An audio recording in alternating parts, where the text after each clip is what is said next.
face à l'équipe Brésil. Je pense que Moustapha, on peut démarrer avec Monsieur Oumar Chérif. C'est lui notre consultant sportif. Quelle lecture en faites-vous? Est-ce que jàpp nga ni ñi nga xam ne moo nekk les Lions de l'Atlas am neen chance pour jàmmarloo ak ñi nga xam ne moo nekk cette grande équipe brésilienne? Oui, je dis que Maroc, peut-être Sénégal moo leen dóor en finale de Coupe d'Afrique, mais Maroc, Coupe du Monde passée, le Maroc était demi-finaliste. Et je pense, si, Oui. ils ont été battus par la France et c'est un match boo xam ne même le score ne reflétait pas. L'unanimité. Oui, ne le reflétait pas. Donc, c'était l'équipe, la nation africaine la plus proche pour aller en finale. Donc, tey Maroc-Brésil, c'est un derby, hein. C'est un derby comme l'a été Brésil-Sénégal, comme l'a été Côte d'Ivoire-France. Parce que match yooyu, les joueurs ont quasiment le même niveau. Le Brésil, ce n'est plus le Brésil qui faisait peur. Ce n'est plus le Brésil qui était comme celui de Ronaldo, de Kaka, de Cafu. Ce Brésil-là, c'est une équipe brésilienne. Parce que le Brésil, bu leen fàtte ni tam depuis 2002. Depuis 2002, bi muy gagné Allemagne en finale, Brésil. La preuve, en 2014, Allemagne da ko dóor dëkkam 7-1. Donc, c'est un match très ouvert. Mais pour moi, c'est du 50-50. Autant le Brésil peut gagner le Maroc, autant le Maroc peut gagner. Bon, Maroc peut gagner le Brésil. Si. Et puis, pourquoi gagner, ce ne sera pas une surprise. Mais les équipes africaines, mais elles ont les mêmes valeurs que les équipes européennes et sud-américaines. Waaw te léegi boo xoolee Hakimi, il est à sa deuxième Ligue des Champions. C'est le capitaine de facto sax dafay nekk capitaine du PSG. Autant mooy ñi ñëpp dañu am vécu, am expérience. Et puis ils ont des joueurs de qualité. Peut-être l'incident finale Coupe d'Afrique bi ñu seex ñun ak ñoom moo tax peut-être léegi les Sénégalais certains nag sont un peu chauvins. Oui. Man mii sax damay mën na chauvinisme boobu mën na ma dugal mën naa bañ a faral tey Maroc mais c'est l'Afrique te ñun dañu amoon tradition équipe africaine buy football dañ lay supporter xam nga donc man bu ma sañoon Maroc gagné. Tout à fait. Parce que je suis africain. Est-ce que loolu moo tax nga ne 50-50 tey ji boo xoolee attaque gu Brésil bi aussi ak ñi mu mel ak retouru Neymar bi. Est-ce que bon bien vrai que Neymar am na ñu jàpp ne xaw na magal tuuti et tout ce qu'on peut dire. Mais 34 ans ba tey mën na. Non loolu ay wax la rek. Non loolu c'est un chiffre. Xam nga chaque fois ma naan leen âge c'est juste un chiffre. Cristiano il en a 41. te tey il fait moom nee na scientifiquement son corps c'est celui d'un jeune de 25 ans. Parce que li muy def nii am na xale yu ko mënul def. Xam nga donc pour man Maroc non du question affaire faral ah. Du question Maroc bërki démb gis nga leen contre Norvège. mënoon na dóor Norvège 3 buts wala 4 buts d'écart.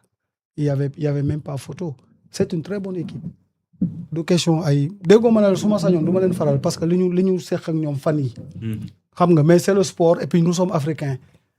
Même gis naa keroog contre Afrique Sud ñu bëri dañoo siffler les Africains par rapport à la situation géopolitique bi am seen dëkk. Xam nga mais sport est au-dessus de tout. Xam nga donc vraiment man je pense que cette équipe du Maroc là peut créer la surprise contre le Brésil. Coach bi Ancelotti mënul def différence par rapport ak apport bi ñuy yaakaar ci moom. Non mais Ancelotti ñëpp gis nañ ni dafa jël il avait même hérité d'un Brésil malade. Il avait hérité d'un Brésil malade. Boo gisee bi ñuy door Sénégal keroog bi ñu dooree Sénégal match revanche bi ñu ko doon waxee loolu moo leen dugalaat sax dans le bain. Xam nga mais le match précédent Brésil dafa mener Japon 2-0. Les Japonais dañoo dem ba égaliser. Xam nga l'équipe ne reflétait pas une certaine confiance tant au niveau de la défense qu'au niveau de l'attaque parce que gis nañ Vinicius ren par rapport à ces saisons peut-être nag bu ñëwee Brésil day un peu transcendé wu. Xam nga et puis je pense que Neymar mënu leen indil actuellement nii dara parce que c'est un joueur blessé. Bi mu ñëwee ba léegi benn entraînement la def gaañu na il n'est pas sûr que mu jouer sax les 3 premiers matchs. Donc ñu ngi xool soit bu Brésil qualifié ay quart. Xëy na dina mën a football nekk à 100% quoi. Mais Ancelotti quand même indi na fa une discipline tactique boo xam ni xam nga brésilien ñoom c'est la technicité naturelle. C'est le foot samba yooyu yëpp mais waa ji c'est un coach boo xam ne ce qui l'intéresse ce sont les résultats te il a ces convictions là xam nga quand il disait à Endrick va dans une autre équipe pour avoir de la compétition tey gis nga bi Endrick ki demee Lyon les bons matchs qu'il a fait donc c'est sûr que man au moins dama jàpp ni kooku dina bokk ci révélation yi nga xam ni dinañ indi satisfaction Brésil quoi mais Ancelotti moom quand même il les a mis waaw te ñoom bu ñu respecter son plan de jeu ses ambitions ñoom aussi ils peuvent battre le Maroc. mën nañ xaar mondial Vinicius aussi. oui mais Vinicius mu dëggal boppam. de manière générale il n'a quasiment jamais sax déçu en sélection parce que moom sélection dafay ressourcé wu xam nga il se retrouve avec un ami gis nga tey bu ñu demee Real Barça mook Rafinha la rivalité qu'ils ont mais bu ñu ñëwee au Brésil c'est des amis d'enfance quoi donc vraiment on attend un Brésil parce que boo xoolee moom saison bi il ne s'est pas donné carrément à fond donc coupe du monde bi tam ñoom ñëpp c'est une coupe du monde de transition parce que tey xale la mais il fait partie des joueurs les plus expérimentés de cette équipe donc tey dafa war a nekk le leader naturel sans le brassard xam nga te gis naa ni Casemiro aussi mi ngi ñëwaat en forme xam nga wax nga ko sànq bi ñuy démarrer Brésil la boo xam ne bi ñuy qualifié mondial amoon ay jafe-jafe pour génn loo xam ne daaw ñu ko baaxoo gis est-ce que loolu mënul doon loo xam ne parce que souvent dañuy wax ne club yi nga xam dañuy am jafe-jafe pour génn daf leen di motiver parce que nit ñi duñ leen xaar dañ leen di sous-estimer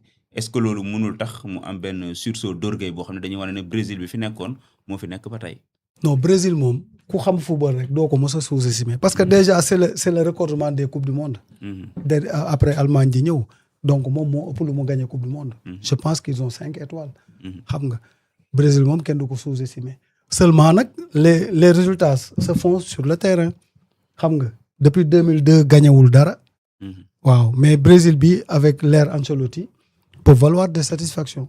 Selon vous lan moo war a mun a balancer match bi d'une équipe à l'autre lan moo mun a tax que les deux équipes kenn remporter li nga xam ne moo nekk le match. C'est-à-dire autant le Brésil a une attaque forte. Oui. Autant le Maroc a une défense forte. Ok. Le Maroc même au côté attaque ils ont de très bonnes individualités. ku mel ni Brahim Diaz xam nga ils ont de bons joueurs. Et puis c'est un match ouvert te man dama ne les équipes se tiennent de près quoi parce que léegi c'est la différence qui va se faire c'est actuellement l'envie la détermination parce que fii on ne va pas parler d'expérience parce que les deux nations se valent. Tout à fait. tant sur l'expérience que tant sur la qualité xam nga bokkatul léegi équipe yi nga xam ne dañ doon wax Brésil Afrique lay taseel joueurs yi xamuñu leen amuñu kii mais les joueurs africains mangent dans le même plat que les joueurs européens sud-américains donc je pense man dama gis ni nag de manière générale coupe du monde bi ma gis nii on va faire des matchs spectaculaires avec beaucoup de buts espérons que ce match-là sera très ouvert pour que but yu mën a am quoi. ok léegi bu Maroc bi bu fekkente ne. waaye amul lu mu ci sànni.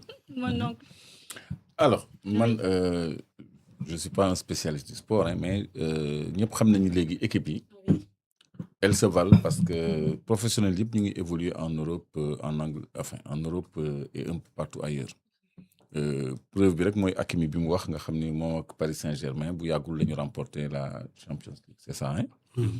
Donc ñun aussi suñu internationaux yi ak yeneen yi gis ngeen suñu match contre Angleterre le premier je veux dire ñu battre Angleterre par 3-1 loolu c'est une performance surprenante ci équipe africaine ça veut dire que les Africains n'ont plus de complexe par rapport aux autres parce que ñoom ñooy jongante dans les différents championnats européens et américains donc mu rawatina nag booy taseeg équipe bu mag yow da ngay nekk outsider bi mooy ëpp détermination que équipe bu mag bi nga xam ni ñëpp dañuy xalaat ni bon Brésil moo war a mën Maroc aura à cœur de prouver le contraire comme ñun bi ñuy taseeg France en 2002 mais c'est parce que France la ñu taseel que xale yi def jom boobu def détermination boobu débauche d'énergie boobu fa la équipe sénégalaise yi commencé décomplexé donc sur le plan africain c'est la même chose donc Maroc comme l'a dit monsieur Ndao demoon na ba demi-finale ça m'a surpris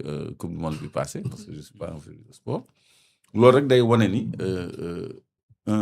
un Brésil mën na nekk à sa portée malgré les individualités donc comme ay Neymar comme ay Vinicius nga xam ni il est très tonitruant donc mu ngi mel ni ñun rek ñu am peur de la France parce qu'il y a un Mbappé parce qu'il y a un et cetera donc loolu je crois que ça ne compte pas ci équipe yi nga xam ni match yi nga xam ni ay résultats immédiats la donc premier tour bi c'est vrai que 2 mooy génn mais chaque match est à considérer individuellement donc Brésil warul xeeb Maroc warul xeeb benn équipe africaine et c'est vraiment la coupe du monde c'est pas comme dans les années passées nga xam ni Zaïre dafa doon dem coupe du monde di jël ay 9-1 les équipes africaines n'étaient pas au niveau parce que le football était local il y avait pas des championnats yoo xam ni day am compétition yu mag mais léegi les équipes africaines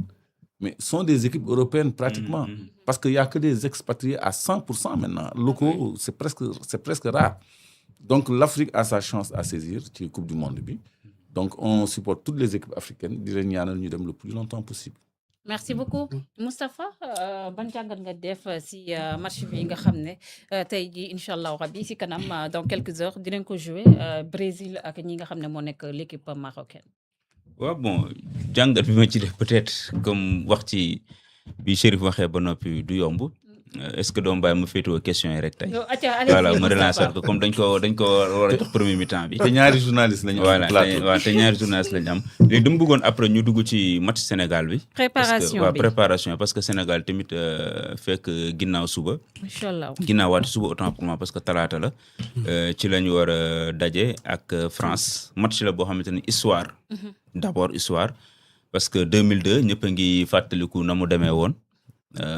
fa mu jaaroon ca Pape Bouba Diop ca El Hadj Diouf na mu defoon le bëf ba dugal bal bi dugg ci caaxi ñi ngi fàttaliku tamit Kalidou Fadiga bal ba daloon ci barre transversale ba naaw ñu ngi koy fàttaliku ñi ngi fàttaliku tamit occasion bi nga xamante ne Fadiga raté waatoon na ko ak càmmoñ bi dóor ko amul doole donc bëri na occasion yoo xam ne ñu ngi koy fàttaliku kooku 2002 la woon. mais fàtte nga yu Trezeguet ñoom. Trezeguet bi anam dóor ci bal bi. fàtte nga yooyu. ils ont eu 3 ballons. Trezeguet ñoom am na ñett yoo xam ne naroon na dugg ci camp yi voilà ñoom tamit amoon nañu occasion yu baax yoo xam ne naroon na ñoo dugal moo tax match bi daf ñuy fàttali lu bëree bëri gone yu juddu 2000 nag ak 2000 da xamuñ ci lu bëri.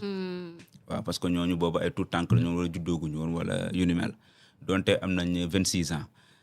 mais dama bëggoon rek Chérif actuellement tey ci information yi ñu mujjee am mooy que ne équipe bi daanaka lépp yemb na Chérif Ndiaye rek moo doon daw à part ñeneen ñëpp ñu ngi woon ci effectif bi ñu ngi doon tàggatu di entraîné wu li leen jaaxaloon rek mooy tàngaay bi parce que ñi ngi nekkoon 36 degrés à l'ombre oui 36 degrés à l'ombre donc tàngoon na lool nag di loo xam ne ñu ngi koy jël en compte parce que match bi am ci jamono jooju lay doon. Est-ce que du doon loo xamante ne benn facteur bu leen nar a sonal ak wàccaay bi ak yooyu noonu ñu koy jàngatale laata ñu ñëw ci match bi. waaw xam nga nee nañ match boobu la ñu wax le match à haut risque sur le plan climatique parce que ce jour-là il fera entre 34-35 degrés te xam nga États-Unis actuellement tàngaay bi fa nekk c'est un peu humide xam nga l'air c'est un peu raréfié donc toutes les deux équipes vont souffrir sur le plan physique donc foofu match boobu ñi fay njëkk sax dugal. boo mootul ñooy njëkk am chance parce que après débauche d'énergie bi ngay bëgg a def pour di égaliser yooyu dafay métti bon Chérif Ndiaye nee nañ il s'est entraîné mais aussi il faut souligner que Gana Gueye aussi dafa arrêté entraînement bi ba léegi il n'est pas encore remis je pense que 100% il n'est pas encore remis. Gana waaw donc pour moi ce sera vraiment une surprise qu'il démarre le match. C'est un joker au bout du terrain lui. Non, du joker. Moom c'est un titulaire. Bon récupérateur. Non, c'est un titulaire potentiel de l'équipe. Mais ça fait 2 mois compétirul parce que il avait des bobos. Xam nga ba léegi nag ça continue. Tey nag nee nañ eggalewul entraînement bi donc on verra ce que ça va donner. Peut-être fii ak lundi les choses seront claires. Mais man dama jàpp ni ñun on a comme 26 jours la ñu am. te on a des alternatives au niveau du milieu de terrain. On a perdu des matchs avec Ghana, on a gagné des matchs sans Ghana. Donc foofu pour man keneen ku génn rek. Et puis Pathé Ciss c'est une très bonne alternative. Donc man côté effectif daal je ne me plains pas. mais côté expérience lay xalaat plutôt expérience de non compétition.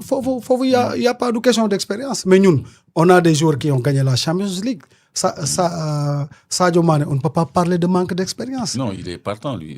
Edouard Mendy. mais défense bi ak défense bi aussi Gana kese laay wax. mais ak défense bi Chérif défense bi aussi tamit est-ce que jotul ñu am ci tiitaange déjà ni nga ko waxee ci Gana noonu la ñu ko mën a waxee ci Kalidou Koulibaly. Ouais, mais on a gagné des matchs sans Kalidou. On a perdu des matchs avec Kalidou. Moi, li ma wax rek c'est un groupe. te l'entraîneur moom bi muy nekk remplaçant en 2002. da doon wax dans sa tête il ne se considérait pas comme un remplaçant. C'est un joueur qui attend pour entrer en jeu. Donc yeneen joueurs yi mais final Ligue des Champions finalu CAN bi Kalidou joué. te c'était au Maroc avec le pays hôte. On a mis un jeune boo xam ni mais il a muselé l'attaque marocaine. mais Mamadou Sarr boobu est-ce que Mamadou Sarr bii. waaw mais gis nga nag keroog. moo tax ma ne la Gana bi ñu dugalee Koulibaly c'était juste pour voir. ba xam il sera dans le rythme ou pas mais même fi ma lay wax Pathé Ciss